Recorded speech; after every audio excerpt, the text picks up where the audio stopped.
what would you consider, like, what match do you look at in your career in WWE and think, like... I did that WLC match with El Torito, where we did the mini tables, mini ladders, and mini chairs. Yeah. And I will never do anything in my career to touch that, like, ever. Yeah. Nothing. Entertaining. Yeah, and just everything worked. Like, one of those nights where, man, everything... What was yours where you, like... So I talk about it in my book about that match where I got to the locker room, and it was in New Jersey, and I got to the locker room, and I didn't change out of my gear, because I was like, well, and the main event was in the ring. We were pre-show. The main event was in the ring, and I just got out of my gear. Could you remember the match when you got to the ring, or the dressing room? Yeah, no, I'm saying I was so in the moment still. Right. But when you got to the dressing room, after having that great match, not that, like, you went, hey, do we have a match tonight? But was the match in your head, or was it... I would say the match was... Yeah, that's a great question. I would say the match, I would say I was so... I didn't think about the match.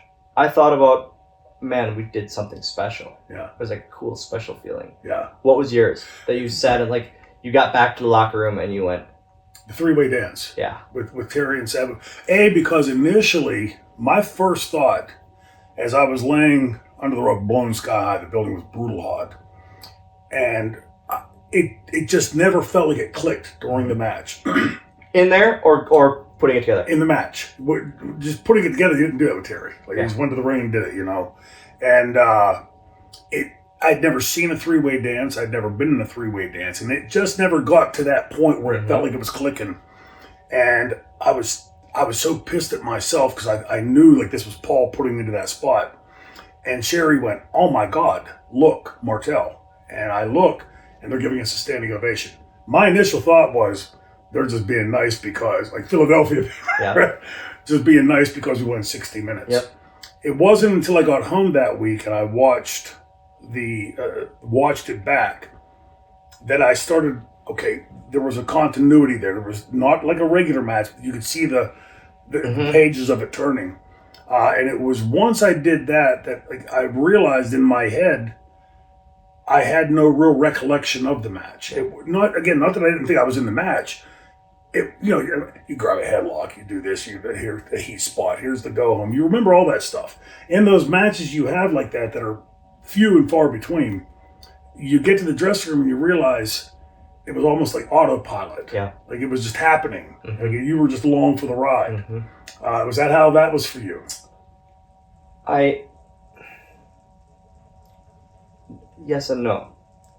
Making sure everything came off great and thinking, oh, if this goes wrong, what do we do? So prior to that, you were aware enough to know that if we frig this up. The issue was, Torito doesn't speak a lot of English. Right.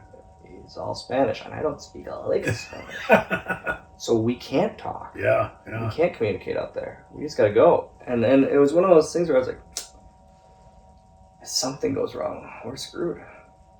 Nothing went wrong. It's like, man, this is crazy. It's crazy. Yeah. Did you guys, at that point in Terry's career, was there ever a thought of, can he do this? Very much. Yeah. Did he ever have that thought? No. Never. In his mind, it was, he was still 20 years old. Yeah. Well, when you got out there, the first time I worked him was a 45-minute Broadway. And I hadn't seen Terry in months or whatever it was. And he came hobbling in, looking his age. And I went to Paul, I said, is he going to be able to even do this? And I got to the ring, I was ready to yell for my mom. Come save me, Mom.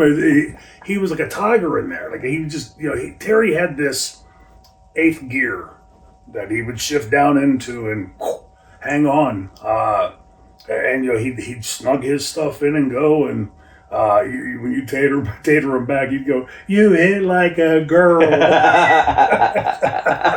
He was amazing. And then one night we thought we killed him. It was me and Brian Lee versus him and Tommy Funk, Tommy Dreamer. Yep. And we're on the floor. We knew he was going to do the spot. He climbs up for the moonsault. I had never thought it, but when he jumped off, it looked like he went, like he looked like he was 10 feet tall. And we're trying to gauge where to catch him. We catch him around his waist, and his head comes down, and it sounded like a bowling ball on concrete.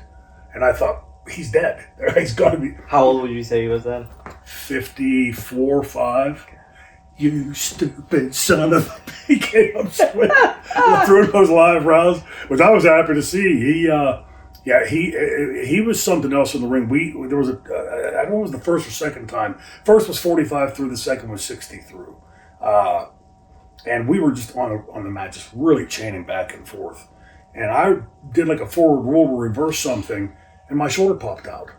And he heard it and felt it. He goes, hold on. He grabbed my wrist, rolled over, inside. Oh! I didn't even feel it there when I got to the dressing room. Yeah. And Sherry Martel goes, open your mouth, and she throws something in and gives me a beer. I drink it. Like a few seconds later, I'm trying to talk. I'm going, the shoulder felt great. She gave me a Placidil. I said, what the fuck? I started throwing the damn thing up. Yeah, it was... but then to think, like, he still did all that stuff there, and then he did the WCW run, too. Yeah, like... Yeah.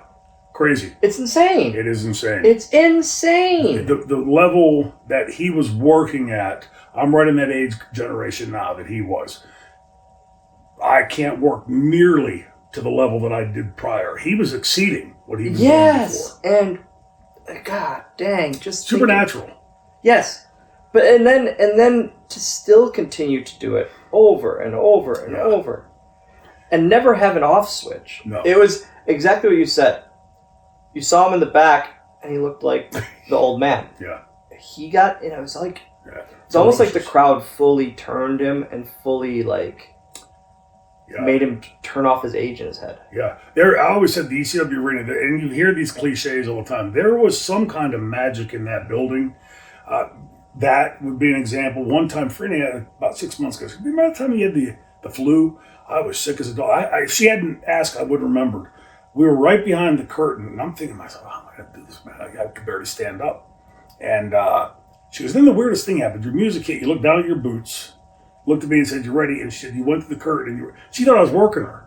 But we got back from the curtain, flat on my face.